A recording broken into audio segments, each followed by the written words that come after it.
All right. Welcome, everybody, to the VCF Showrunners Panel, or I kind of was referring to it as the putting on a VCF, how hard can it be panel. We have showrunners here from various VCFs. They've come here and been very supportive of us, so I thought it would be fun to get us together and get to talk about our experiences of doing our respective shows. So starting at the far end there, why don't you introduce yourself and tell us which show you are a part of and how long you've been running it. We'll work this way. I'm Jim Leonard, part of Vintage Computer Festival Midwest, and I started helping out with the show about 10 years ago in 2014. Let's see. Oh, I thought there'd be a beep or something. Hi, I'm Jason Timmons. You probably know me online as Silent700. We have handles in this business. I am also involved in VCF Midwest, and I've been running it since show number 5, which is 2010. When we took over, and we'll get into that later, I'm sure. But essentially since the beginning of this incarnation of the show, and we are in suburban Chicago, changing locations every couple of years as we grow or wear out our welcome. Hi, I'm Raymond Jett, online moniker Channel Maniac. You can find me on a lot of arcade game forums. Wow, it's been about a decade plus of no VCF Southwest, and then last year was our first show, so this is second for us, and it's been a lot of fun. My name is Jeffrey Brace. I'm the showrunner for Vintage Computer Festival East. I was co-showrunner in 2017 and then became showrunner in 2020, so I've been doing it for the past 4 years. I'm Mickey Diederich, and we run VCF SoCal. I'm wife to the vet nerd Steve Diederich, and we had our first show about 5 months ago, and so I guess we started about a year ago. I think we were at your show last year when we were like, I think SoCal needs that. We're in Orange County, 3 minutes from Disneyland Kids. And I am Kyle Petrie. I am one of the showrunners of this lovely show, Southwest, along with Raymond. And, well, thank you all for being here and coming and supporting us. And now we get to return the favor. I returned the favor to Mickey this year since they were the sponsors of our first year that I felt we needed to come out and support you guys as well. And it was a great show. So now I get to go to I got to go to the rest of them now. So I've got some traveling ahead of me. But we'll go ahead and get started, and let's talk about you guys as individuals first, and then we'll get into the show. So kind of how did your passion for the vintage computing began? Whoever wants I'll take that right off the bat. We're all hoarders. That's next next question. So the fun part is finding the fine line between hoarding and collecting. Nothing organic. It's my thing is the fine line is presentation. So my stuff looks nice in my office, and so I can say it's a collection. It's not a hoard. That's a worthy goal. Yeah. I'll take note. So I guess how did it begin for you guys? For me, it began at a very early age, actually. My father was a technical writer for Teletype and later AT&T, and he would bring his work home, and I would see some of the stuff he's working on. And then, of course, growing up with the birth of the personal computer and being taught it in middle school and so on, essentially, I have sort of a strange perspective on vintage computing. It's not something I got into. It's just something I've always been doing.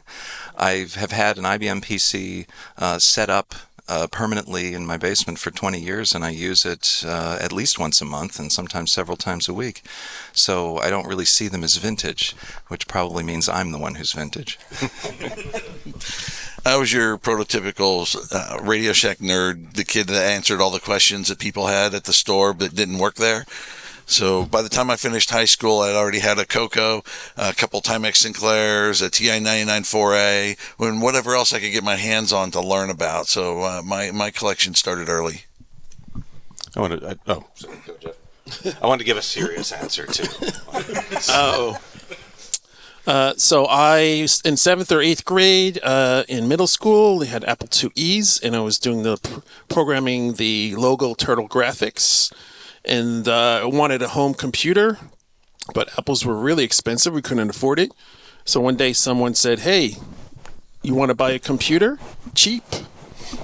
So a friend of my brother's had a Commodore 64, and I was like, well, I was skeptical. I was like, is that just a game computer? Is that really serious? But it was $150, and it had the whole thing: the computer, the monitor, the disk drive, and a bunch of pirated games. So all I did for the first year was play games, and then I was like, what else can I do? And I opened up the user guide, and there's some programming there. And then my mother knows someone who's in a user group, and here's magazines, and here's a user group, and here's QLink. It comes out. And so then I guess expanded, and then I did that up until college. And then in college I got a Apple Macintosh SE30, and then after that I got PCs. And every once in a while, I would, open it up my Commodore in the summertime and play it. Yes, I held it on. Yes, that's my story. Do you want to? Oh yeah. I just made up a story just to plug Ted Nelson. It was 1993, CompUSA, Schaumburg, Store 171, where I would work later, and they had a bargain bin, and I found Ted Nelson's Computer Lib. Or Computer Lib Dream Machines, the double book, whatever. And it was the reprint, the 1987, the smaller one after they bought Ted a typewriter. And I was just fascinated at it from the start. I didn't know mainframes, and I didn't know much. Computer history was still happening if you look at 1993 versus now. But just the beautiful madness of Ted Nelson, and he just made computing just absolutely fascinating to me. And I don't know if anything he predicted or wished ever came true, but I still go back to that book once in a while, and it's inspiring, because that's computing to me. Just this wild. I mean, he came out of the hippie scene, but he was unique even among that, and he was just a fascinating guy, and I believe still with us. I'm sorry if he's not. Yeah, I know you had him as a speaker once, Ted. If you're out there, we'd like to see you in Chicago. But you had him at East once. No? I can have him again at East. I don't know about. Okay. I can ask him. Then you'll get me to go to East. Then. All right. Okay. I got to meet Ted. I'll work on that. Yeah, since then, I've gotten the first edition and with all the hand-drawn stuff in it, and the unusably large format and all this stuff, and there's scans of it online if you can't find one. But it's just fascinating, crazy book, and that was computing to me. And like Jeff, I had a Commodore, and I grew up with that, and I just kept it as long as I could. And I bought a first PC when I got a job fixing PCs, and I figured, well, I better have one. I'd never opened one up. I didn't know what was inside. This guy made PCs cool. But in 1993, oh my goodness, that's a video game nerd. That's a high score. Right there. Yeah. You were waiting for the beep, and now you got it. There you go. That's my cue. That's the run-on cue. That's the walking off music. Who sent that to him? Well, I'm probably Team Commodore if I had to pick a team, but I did start on TRS-80 Model 3 in grade school. We played Oregon Trail like everyone did, and then my family got a C64 and then an SX64, which I shared with somebody last night. We used to take to family events and play with my cousins and stuff. I love that thing. And if you go to VCF SoCal, scroll all the way to the bottom and click Showrunner Bio, you can see a picture of me at 12 or 13 on my SS64. So, and then of course Apple IIe and so on and so forth beyond that. How are your eyes? Can you still read it? That's great. Oh, yeah. Not so much anymore. And now you live in a house of Ataris. Yes, So. I do. Yeah, I married into an Atari fan. Well, great. What was that? Team Atari. So, you know what the Chicago Atari Club is called? I'll tell you later. I'll tell you later. Oh, I should tell him now. I just say the imagining that. So getting on to running our respective VCS. So what inspired you to join and get involved and, or I guess in Mickey's case, start it? Glutton for punishment. Yes. No, I went to your show and it was fantastic. That was my first exposure, and then I learned a lot more about the organization and the different VCFs around the U.S. And when I was here, I thought I was in the South for Southwest, right? And everyone was so nice. I'm like, it must be Southern charm. And then I went to VCF West, and I'm like, everyone's so nice here. And I was really inspired by the community. I'm not a huge vintage computer person. I'm probably inappropriate for me to say that, but I'm an event. I like running events, and so it was right up my alley, and it ties in nicely with the other business that we have. So for me, I was part of the computer reset liquidation, and there was a huge pent-up demand for retro computing here in the DFW area and in the whole region of the United States. And so our local retro computer group exploded in membership and in size, and we had to relocate to a bingo hall because we have grown so big, and find sponsors to help pay for that. And so I went to VCF Southeast. I was asked to come out and speak about the computer reset liquidation. And so Noelle, the late owner's daughter, and I went out and we spoke there. And I thought, we could do this in Dallas. And I looked, and it's like, oh, there used to be one here, but it's been about a decade since there was one. So talked with a few friends, and come to find out a few other friends were talking amongst themselves. So we came together and decided we would try to pull it off. And last year was our first year. So as I mentioned, I had the Commodore. So every summer I'd fire it up and play with it, and then put it away in September. And then I was like, went on IRC's C64 Friends IRC channel, and I found out about other, events, like where are there events, where are there other people. So the Midwest, it's too far, I don't have time. And there's this California one, and there's one in New Jersey. It's like 10 minutes away. So VCF East. So it's like, all right, I show up one day and wait in line, go to the show. And then the guy finds out, the president of at that time was Mid-Atlantic Retro Computing Hobbyists. And he finds out I'm 10 minutes away, and he's like, oh, do you want to volunteer? We need docents in the museum. So, okay. And then, you want to help out in the warehouse, in the hot, unair-conditioned warehouse in the summer, in the freezing cold in the winter. Sure, I'll help out. So I was always helping him out. So I did that for a couple years, and then he, he said to the March board is, I want him to join, but they're like, he doesn't have any skills. He wouldn't be very useful.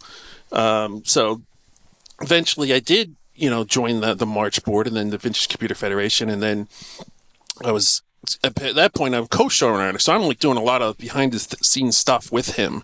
And so then he suddenly quits in 2019. So suddenly I'm showrunner. Here it is. Here's the ball. And then COVID happens, and like, all right, now I got to do a virtual show, which I've never done before. No one's ever done before. So I did the virtual show, and then the next year was, real show. So luckily I had the experience already to just pick up from there. There's a lot of things I still had to figure out because I didn't have the information, but that's it. Through geography or chance or whatever, Chicago seems to be the center of a lot of computing clubs and old user groups that are still hanging on with shows these days. So there was a pretty well attended Commodore show that had been going for years before I even knew anything about this, that people got together and did these things. And there's a Radio Shack Coco show, which is growing somehow. I don't know how you're doing it, but I'm proud of you. TI 99 has a thing there, but I had been going to these shows and Hamfests. I love Hamfest. I love flea markets. Hamfest is a flea market with good stuff at it. Fewer tube socks and Beanie Babies and marmalade, although they do have that. Tube sockets. Yes, tube sockets, exactly. I don't get up early enough to shop for the tubes. But I've been going to these, and I heard about the Commodore show, and then I heard about VCF Midwest, from whom I don't remember it. I had started a mailing list somewhere around 2006, I think, just to try to bring people together in the area and see who I could meet. And I met this guy, and Mike Lee, who's my partner in the show from the start. And VCF Midwest had been running at Purdue University in Indiana. Pat Finnegan had been running it. Who has come home, I'm happy to say, and is on our board now. He's a fellow showrunner. And he got tired of it or whatever. There's some burnout there, or maybe the university wasn't giving him a free room anymore. And they took a year off. And as you have titled this talk, how hard could it be? we brought it home. And I got together with the Commodore guys, the ECCC you see on our shirts sometimes, which exists in spirit still. There's actually one of the old timers is here. He's a Texan, and he's exhibiting in one of your side rooms. And they had another room in a basement where they were running the shows, basement of an office building, and I think we may have had 300 or 400 square feet. And I said, let's just have regular stuff too, in addition to Commodore things. And I'm sorry, Commodore guys, we grew and consumed you. But we still acknowledge them on the shirts because Commodore's my roots, and that show, is us too. But we saw a need and tried to fill it, I guess. And I mean, I'll repeat this 10 more times, I think, by the end of the hour, but we're really just riding a wave. It's the people, it's the attendees, it's the interest. At that time, we had an attendance of 80, and it was mostly just us. It's just the people behind the tables were visiting everyone else's table.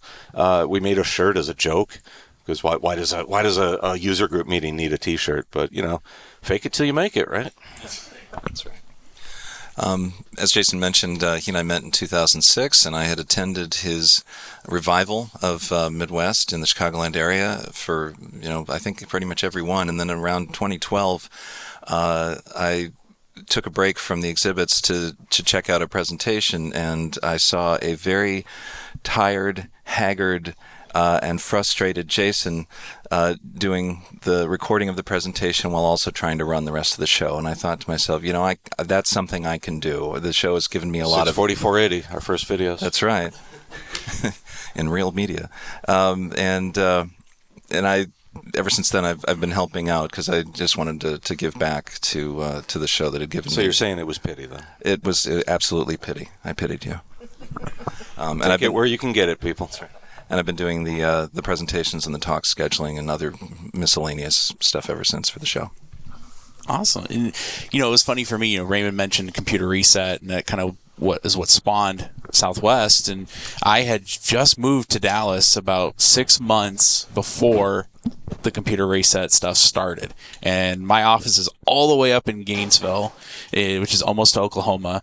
And I remember seeing the original video that Justin posted, and I'm sitting at my desk, and I'm like, that's all the way in Garland. How in the world am I going to get over there, and leave in the middle of the day? Am I going to take a vacation day and hope that the doors are open? And I went the first time and saw all these people, and then found out about the local meetups, and I'm like, oh my God, there's people like me. Because I always, I moved from Ohio where there really wasn't much of a scene, or at least I didn't know about it. And then I was like, oh my goodness, this is really this big. And then watching LGR and going to Midwest and other videos coming out of East and West and everything, I'm like, oh my goodness. So when the chance came up to start this one, I was like, I have to do this. This is amazing. So, and you have done it. Let me tell you, you have done it. Thank you very much. And so, we've been doing this now. For us, it's only a second year, but some of you, it's been a long time. And these shows have grown so much. I mean, how has it evolved over the years, and what kind of growing pains did you have that you faced and overcome, or maybe not overcome yet? But So the Vintage Computer Festival started in 1997 in California by Salam Abraham. And I think he had posted onto some Apple groups and get some interest. And so it was surprising. In 1997, it's still sort of like Commodore went out of business 1994. So things were waning. But some of the earlier computers from the 70s are, getting old. So people are starting to, think about it, collect it, meet with each other. So then eventually he started to spin off the different festivals. And I believe VCF East was 2001. And that was in Boston. I think they did it for 2 years. And then Salam was running, I think, that one. He's like, he found Evan. He's like, can you run this? Can you run this show? And he said, yes, but it has to be in New Jersey. So we started at an Info Age there. I wasn't there at the time. I just know the story.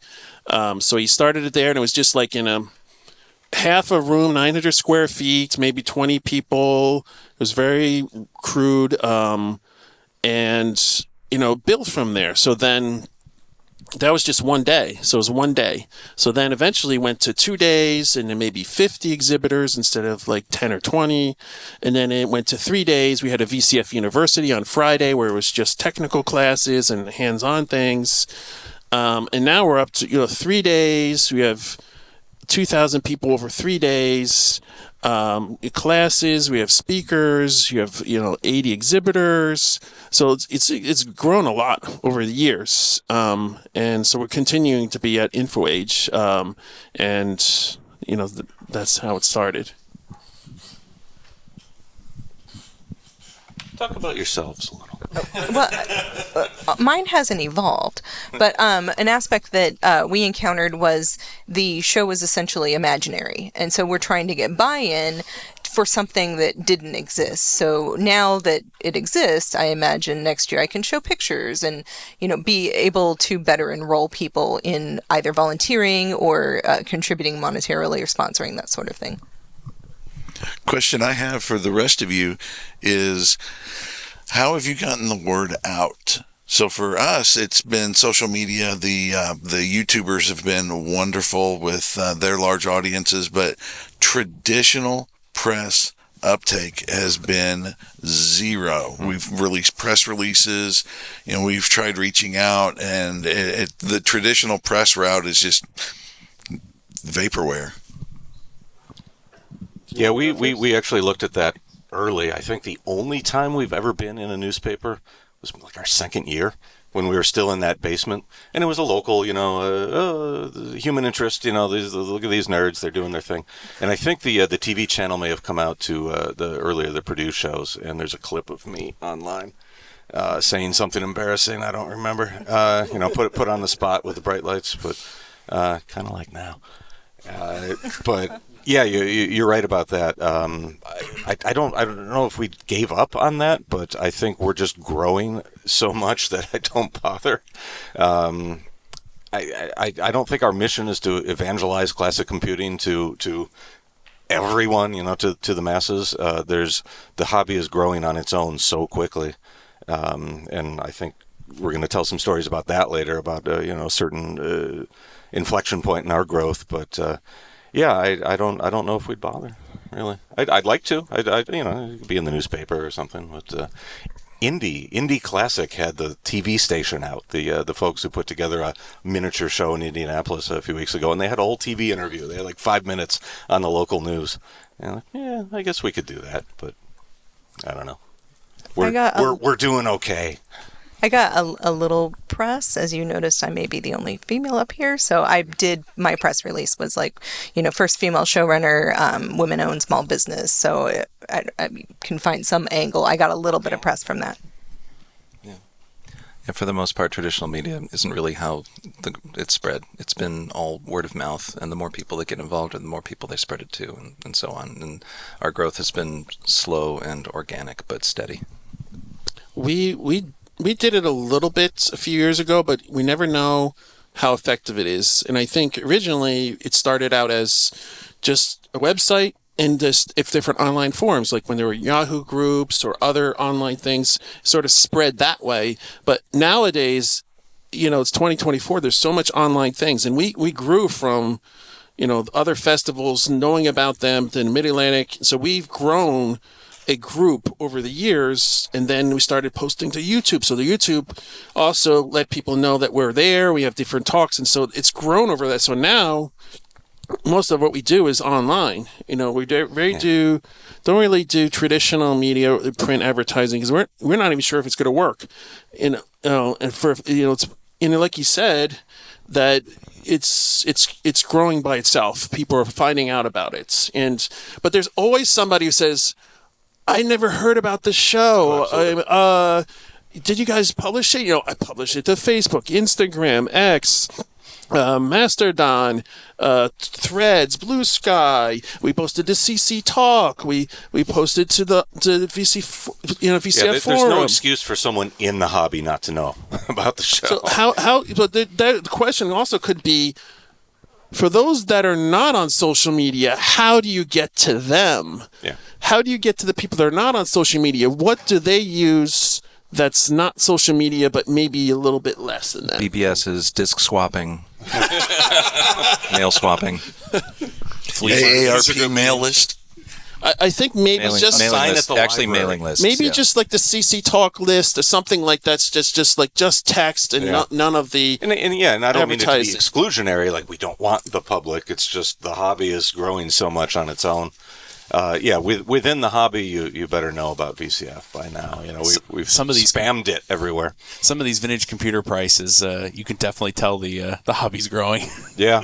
Yeah, well- and that brings different elements into the hobby. That's a whole other topic. I saw that like 10 or 15 years ago. Commodore 64, $600. I said, it's not worth that much. I got 3 for $30. But now it's becoming that price, the $300, something like that. It's like, for us, it's, it's not, that's not a justified price, but if people are willing to pay, You could do an entire panel sell it. on Yes.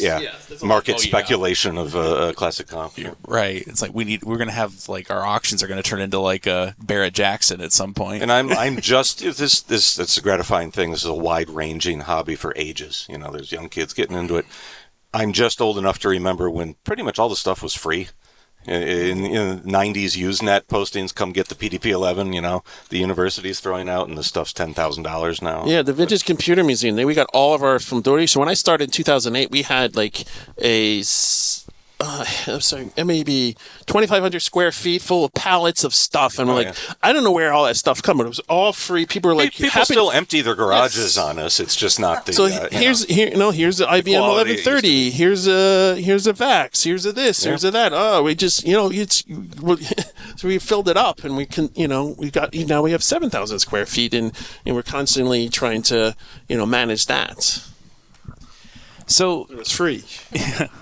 So, a lot of people will come up to us and say, hey, you should do this, or, they'll post on Facebook, you should do this. And I think a lot of the times the people make suggestions and it's like, oh yeah, we tried that, it didn't work, or, well, it's really unfeasible to do. So, what obstacles have you guys run into, or things maybe you tried to do that just didn't work when doing your shows? I think we talked about it a little bit earlier that there's a lot of people with good intentions that really want to help, but once the show gets closer and closer, that kind of dwindles down to a core set of folks. But then on the flip side of that, we had, I consider a VCF angel up here, Curtis Jones, emailed us and said, here's $100. I'll be on a train down there. And that guy worked his butt off. He set up things that I didn't expect him to be doing. It was really fantastic. So you get both sides of it with volunteers for sure. A lot of the stuff we do tends to just kind of work out, but sometimes we're a victim of success and good intentions. There was a very well-meaning, helpful person who brought in a lot of stuff for the free pile, and there was so much stuff that it was starting to clog the hallways and become a trip hazard and things like that. An embarrassment of riches, but thankfully he stayed around and helped to try to manage and corral Free that. pile wrangler needs Free to be pile wrangler, a job description for all VCFs going forward. So moving forward, we have to think about how do we wrangle the free pile. And we inherited that concept actually from that Commodore show that we adopted or whatever, and now we're married to it. It's people want the big pile of free stuff, and I love it too. But I've enjoyed looking through yours. But it's that. Can you think of anything you tried to do that failed? Well, I think time will tell, won't it? I don't think we can declare everything a success just yet. Yeah. Nothing specific comes to mind, but Mickey, you're absolutely right that there's 1,000 ideas, and the show's coming up soon, and it's getting closer, and you're going to have to whittle those down real quick because you are only one person, or you are only one small crew of the fraction of the crew that does finally show up on that day. Actually, I thought of one last one. Kyle may know about this: power budgeting and power management. So we ask our exhibitors for what is your, what are you bringing in? We try to estimate a power budget, but then inevitably there's going to be someone who tries to turn on way too much at one time, and it trips a breaker. Or we ask them, please don't use your hot air station, and they immediately use their hot air station. So Well, yeah, exactly. We had we had the like a drop down on our site when you bought your table. It was how estimated wattage you would expect to use? Oh, a 500, and then they roll in with 5 CRTs. That's and a vague number. I mean, this crowd, engineers, technicians, technically savvy people, you have pretty good idea of that sort of thing. But that's a dangerous game to play, and we're learning that. The other one that comes to mind, when you're talking about seeing if something's going to fail or not, is the changing of the model on everyone in Midwest as you guys are growing and now moving venues. You're faced with that. The model of the way we organize, the way we design the show. Yeah, we're constantly on the move. I mean, thankfully, it's been mostly from growth. There's one venue that I think we just couldn't work with anymore, but we've got to be dynamic. I mean, listen, this is a low effort show. Okay, it doesn't look like it. Doesn't feel like it. Saturday morning. We're not supposed to say that part out loud. Yeah, when I have to get up, but we really prefer to do as little as possible to make this happen. And when I'm thinking about the past, I think about that 80-person, essentially a user group meeting, where our primary tasks were light organizational, carry things in from our own personal vehicles. There was no truck at that time. Make sure some tables are set up, make a cute sign, design a shirt as a joke. You've got yourself a show. And now it's it's a politicking thing. It's public relations. It's taking all of those suggestions and thanking them for them. Yes, that's an excellent thing. We'll take that under advisement. But we already thought of it and eliminated it a while back, or we already did it and now you just spoiled their secret, or we already thought of it. Maybe just to clarify, we don't necessarily move to larger venues because we want to. We've been moving to larger venues because we've had to.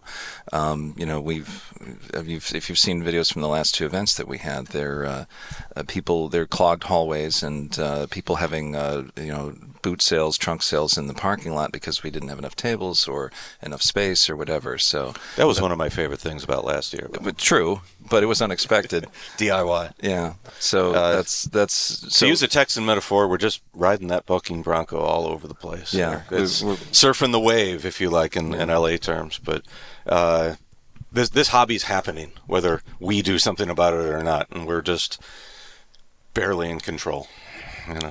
So as we were growing, we were running out of space at InfoAge. It's a former military base, so it was only a limited number of renovated spaces. So we rented tents, and they were actually very expensive for the speakers, for different workshops, but it ended up being like dark, hard to hear, too cold or something like that. Expensive. Yeah, it was just super expensive. Yeah, actually, the guy who actually did it, he did it without the board's permission. We considered the tent thing once, and $5,000 each tent. So oh my good.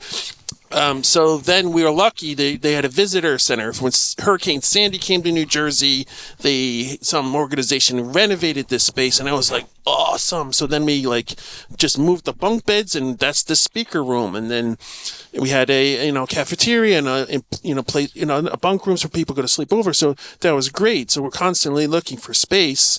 Last year we had the consignment that we had this unrenovated museum, but then we lost it. So all right, let's put it in the cafeteria. But then our attendance tripled, and people were waiting out in the line for outside for 2 hours. This long line of 100 people. So it was like a small 900 square. And so, all right, next year we're going to find out. So the fire museum had a space, so we put it there. But we lost some of the space because weeks before the show, it's part of the floor collapse. But it was better, so that worked better.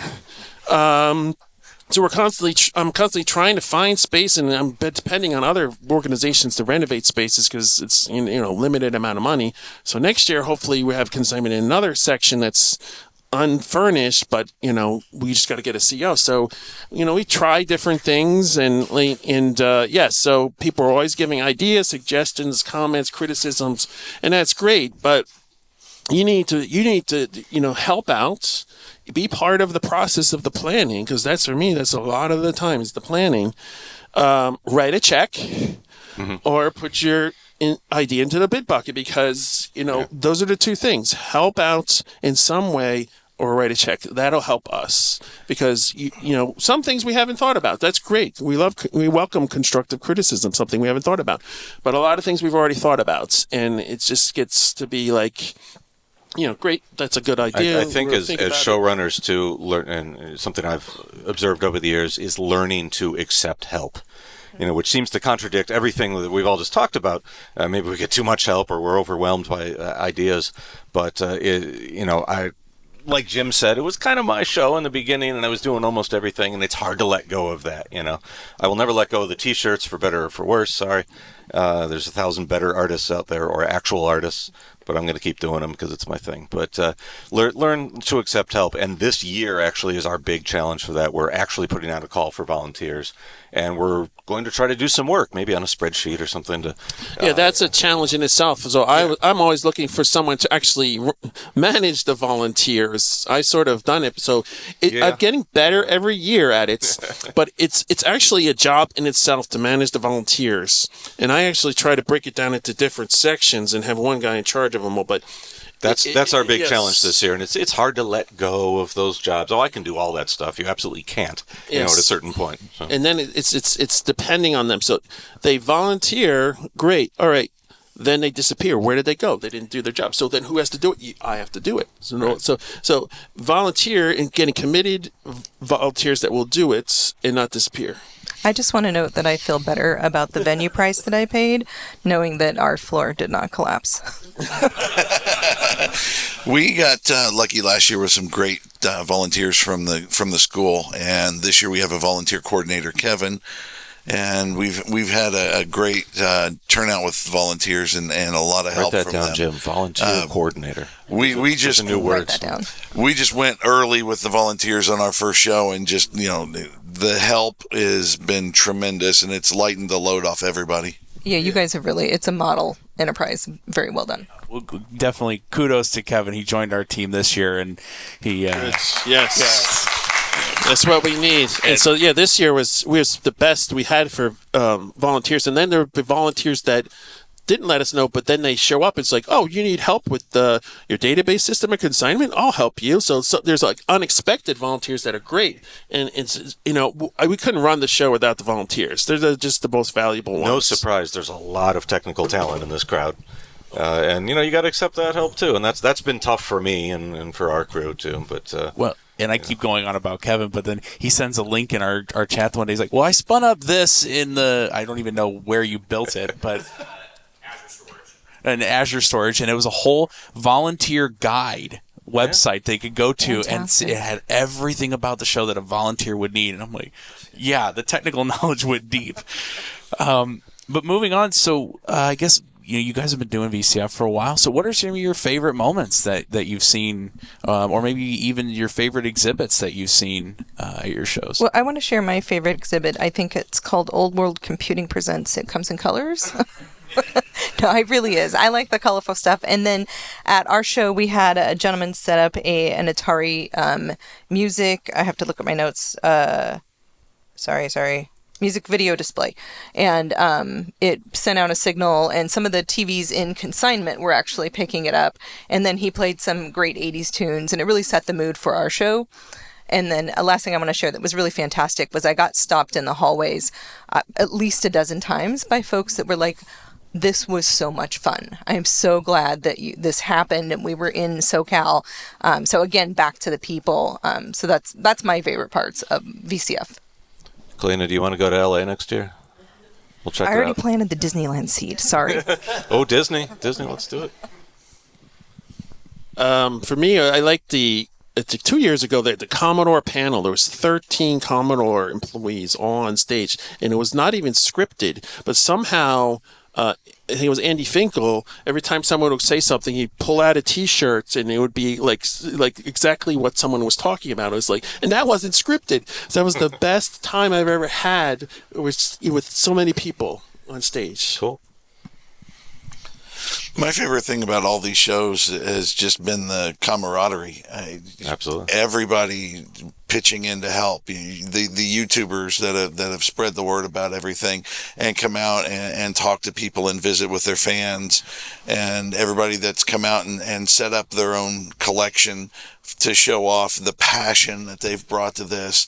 It's just been phenomenal. The energy that everybody brings to the table is what helps keep us going when we're feeling really low. Yeah, why the hell would you run a show with all this headache? It's for me, and There's I no think money for a in lot this, of them, folks. yeah, it's for me. Negative money. It's making other people happy, seeing their happiness, and helping them to be happy. And like, oh, thank you so much. This is great to see. Their enjoyment is the reward. Well, it's like, with going back to the whole, people having ideas. It's like, hey, I'll pay you the same salary as me if you want to come and do that. Right. And I believe, Mickey, I'm not sure if you folks are a nonprofit yet, but I know Southwest is run as a nonprofit corporation, and actually you gave us some guidance. We ran the show for many years, just kind of everyone's pitching in like you're sharing the tip at dinner or something, and they got a little big and a little out of hand. So we're finally a 501c3, and I find that changes many attitudes. And it's just that sort of stamp of legitimacy that okay, we're clearly not doing this as a money making enterprise. If you hadn't noticed already, we're generally in the red. For us, that 501c3 opened the ability to use this facility and get it at a rate that was just jaw-dropping. But it increases donations. And people could get donations. General, they can tax write-offs. Just legitimacy. But as far as favorite stuff, that we've been going too long, and I have way too many interests to start naming this exhibit or that exhibit I saw, because there's been mind-blowing stuff every year at every show. But what I thought of earlier, what was really gratifying to see is the number of father-son exhibits, father-son teams. There may be a father-daughter one too, I believe, but you could say VCF is a father-daughter enterprise. There she is over there. So she's growing into this. This will be yours someday. No! Join the family business. I think maybe, we're half a dozen now. Really good stuff too, and it's not just we plop some things on a table, which is the only exhibit I know how to do. But that they had been working for half a year. There was one with PDP-11 and a graphic terminal, and Dad was obviously an engineer of some kind, and he's teaching his son, and they're repairing it together. And the son's there, and he can explain everything that's happening in the exhibit. And that's great. That is true. Passing it to the next generation, if you want to be high-minded about it like that. It's great to see all the young people getting into the hobby. Regardless, I'm not in the Pentium 4s, but they're into what they're into. There's some young guys who blow us away in engineering talent, and they know about things that were made before I was born. But the exhibits where it's clearly a team effort like that, and that's really cool. I think we got half a dozen of them that are regulars now. And the other gratifying point, and this was early on, and it keeps me going to this day, is when an old timer who is now passed on. He was in an early show, and he had been to in the industry since the beginning, and he says, this reminds me of the Trenton Computer Festival. In the 1970s, Trenton, New Jersey, and I'm like, that's awesome. That is all the validation I needed, and in the back cured the backache I had, and the sore feet and everything. It's like, okay, yeah, that is our goal, is to be that flea market-y, user groupish, everyone's pitching in sort of thing, like you were saying before. It ain't a business because there's no way it could be a business. Well, that reminds me, we were exhibiting up at VCF West, and we had some basic cartridges, and a gentleman walked up and pointed it, and he said, I wrote that, and my wife wrote that one, and it's fantastic to me. I do a lot of estate sales or just picking things up off Craigslist, and you'll meet old engineers, and like we were talking about earlier, spreading the word and all that is, I had no idea people were into this, like, for fun, this was my job. But then they get nostalgic about it and like, oh yeah, I got some old documentation. I wrote this video game in 1979, and then they show up at the show, and maybe they turn into a speaker too.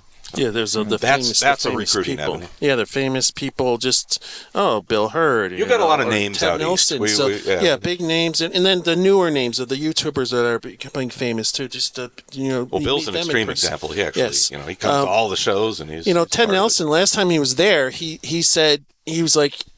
He was happy to be there. To also have him there, it's like, I didn't think people cared about my stuff anymore. And to give him like a boost of like, yeah, people still know about your stuff. People still care about your stuff. And he was very happy about that.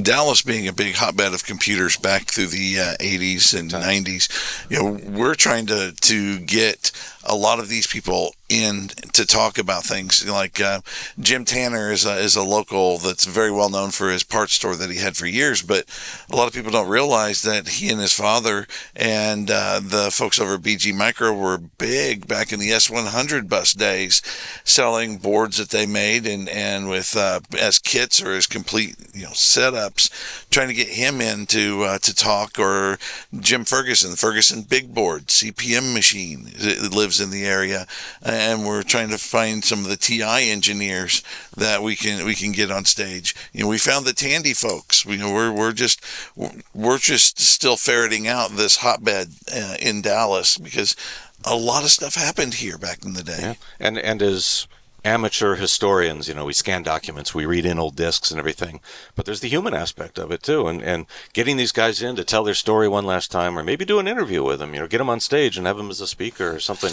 That is as much historical preservation as anything else. And try to record it as the latest technology, because the quality of the video and audio increases over time, but to get it preserved for history, because these guys are not be around forever. And that's where we partnered with the school here, in that the media archaeology department is doing interviews of these people as they come through, so that we can preserve their stories.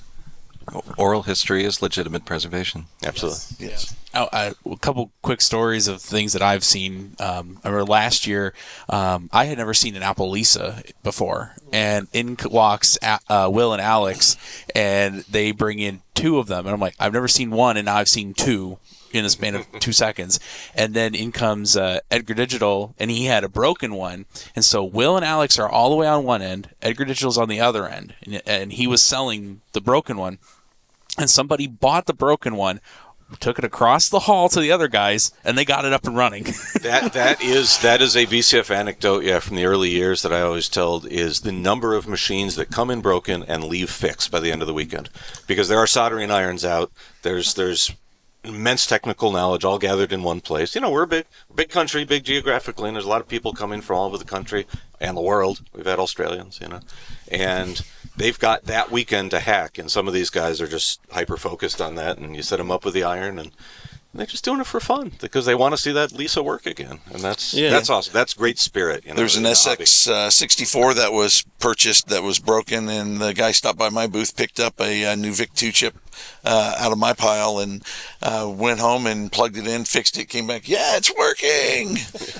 Spreading the joy. Yeah. And another bit about Will and Alex, though, is that they've repro'd all the rest of the boards in the Lisa. So if somebody has one that is roached from acid, they can totally be rebuilt. They even released a replacement power supply for it. And that's a thing that I love seeing here, is all the marriage of old and new together to keep the old going, or to expand the old to make it do things that they never even dreamed of back in the day. And that's one way I pitch the fun of the hobby to people who are new to it or may not know much about collecting, is, man, you've got all of these really smart people, and they're making new stuff for old machines. Like, why should the C64 have ever had Ethernet? Well, it does, and there's like 5 options for it now. Or you can get stuff off the internet from it, and FujiNet is just blowing that up. Yeah, that's a whole other level of that stuff. Yeah, there was a Thomas Cherry Holmes was at VCF East, and as someone is having, he couldn't figure out some problem with the FujiNets, some technical problem, and he's like, and then some just random person walked by, oh, this is what you got to do to fix that, and he's like, oh my God, thank you. It's like, you never know, just people walking by randomly, that happen to be at the show with all this technical knowledge. We're a hobby knowledge. of people who live to fix things, and that's great. Yeah, one last one I had was this year. So I have the iMac display, and Dad and his little maybe 4-year-old daughter. She gets on one of the iMacs, opens up Kid Picks, and is doing a drawing or whatever. And her dad comes over to me and says, she has never used a keyboard and mouse before. She's only ever used an iPad. And, say what you will about the Puck mouse, but she was in there, and he was like, she's staying in the box and doing her little drawing. And so that was really, really cool to see the kind of that as their first experience with the keyboard and mouse, which was really almost kind of my first experience with the keyboard and mouse. Was in elementary school. I had an iMac. I have pictures of like the Purdue era VCF Midwest where there's young kids, they're looking at a VAX or something like that. I'm like, my God, that kid's in college now. We've been doing this a while.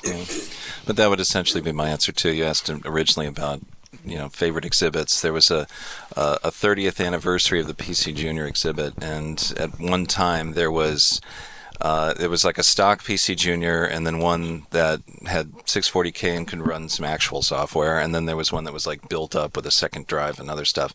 And at the same time, there was an older guy who had used the older stuff and was using that. Was the older guy you? No.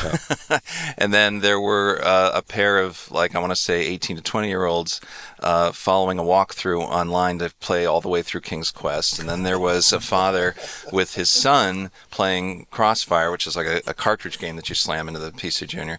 And just seeing multi-generational use of the exhibit all at one time was really cool. Yeah, I'm glad to have that. And we need that to keep the hobby alive. We have the original generation. They're dying off 70, 80, 90, and we're, at least I am 20 years behind. So, but in 20 years, who's going to keep it going? Who's going to take over after that? So it's nice to see the next generation have an interest in it, want to play with it. You mentioned before is Pentium 4.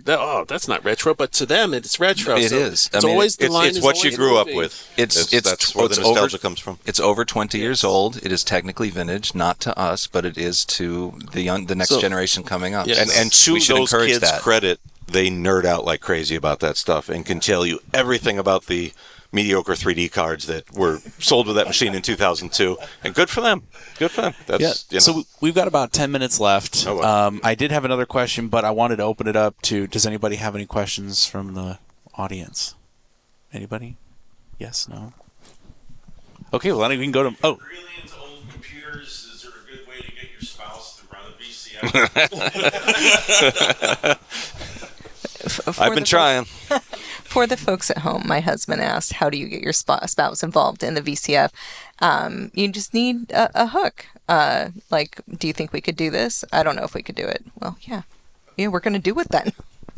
Yeah, to start your own show. First, because people come to us now because we've been established for quite a while. And so I say, first thing you got to do is you got to have a showrunner, because people are like, hey, you should have a VCF in Australia. All right, you want to run it? Yes, you should do that. First of all, we need a showrunner. Then you need a place, and then you need volunteers, and then we'll figure out the rest, the financing. I get an email every year from a kid, and I'm sure he's a great kid, who asks us to move VCF to his town each year. Hey, have you ever thought about being in Central Ohio? So we're expanding. So there's a Canterbury group in Australia that asked about becoming a VCF Australia. So they have an event they're going to have next month, and so we're hoping to help them start one there. And there's someone asking about one in Florida, and someone in Argentina. They're going to have in 2026. They're going to VCF in Argentina. And other people, Europe has been, sort of do our own, but sometimes they'll ask, can we do this? It's okay. So, so we do get different people asking now. It's more and more now. People are coming to us and asking, how can we get started? And this is how you get started. I was paid what I thought was a great compliment once in the early years, where an older guy told me I was like an orchestra conductor. And I that went to my head. That's I had the bow tie, and I was imagining myself conducting this great symphony of VCF for the weekend. And Bugs Bunny. Yes, and then I realized years later, looking back, it's not that at all. It's more of a fireworks display, where you spend weeks or months meticulously setting up all of these shells and rockets and all of these things, and then you light the wick on Friday night and get away, as it says on the thing. and it's completely out of your hands at that point. The display will go off, and if you have engineered it properly, then okay, it works. There's very, very little you can do. Maybe grab a fire extinguisher, once that fuse is lit. Well, happily, reefas don't produce a lot of fumes, just smoke. Yeah, we do No have flames. smoke in there.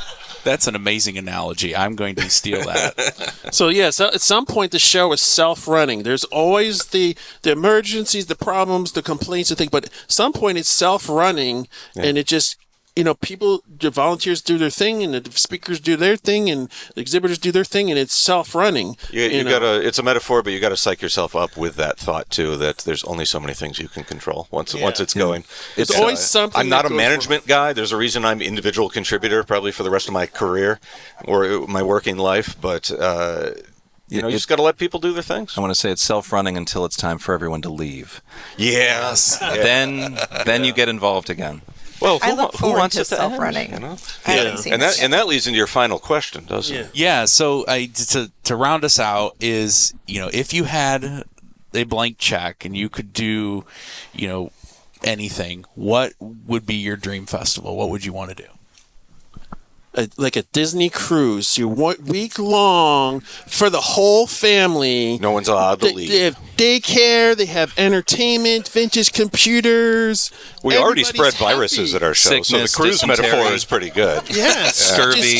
just go with it. It's like everybody has something to do. They're happy. They're vintage computers galore, unlimited speakers. Oh, you want to, pay you $30,000. A lot of orgs use cruises as fundraisers. That is actually pretty Can good. we have the swim up bar, but it's just vintage You machines? could put a few celebrities, Bill Hurd and whoever on the ship. Mass They have Star Trek electrocutions. cruises. These vintage computer cruise.